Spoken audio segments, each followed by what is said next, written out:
The second most important part of the Mass is the dismissal. You'll just have to wonder at what I think is the first most important part of the Mass, but I'll tell you, it's probably not what you would guess.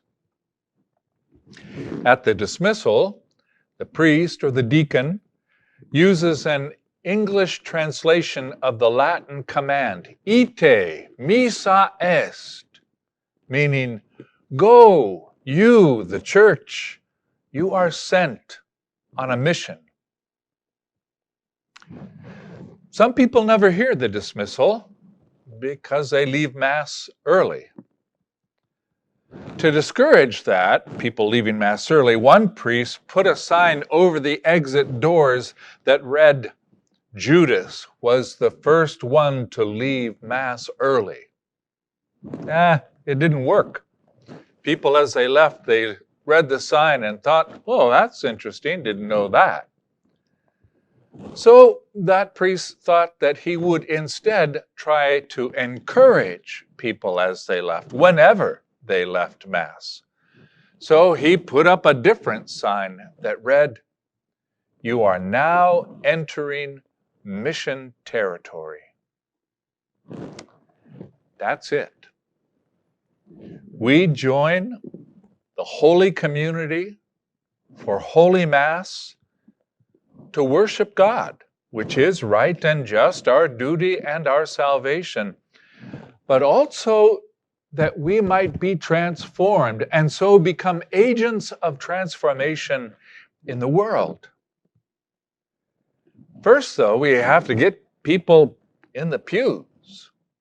And in order to do that, we have to offer an experience there that's attractive and satisfying, spiritually speaking. There are some who poo-poo this idea, pointing to the rule imposed on us by the third commandment and by church law, which threaten us with a rod of punishment if we don't go to Sunday Mass. Well, today's gospel is Jesus' rebuttal of people who operated out of just that kind of rule-based thinking.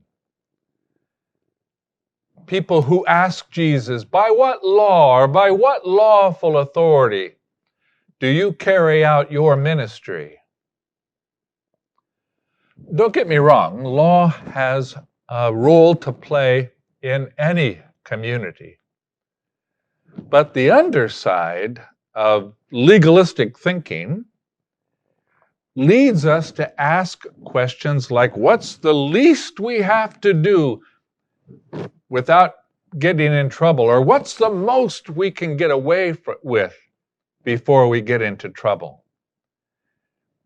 And when you apply that kind of legalistic, rule-based thinking to our participation in Sunday Mass, it's spiritually unhealthy, inspiring the infamously icky question,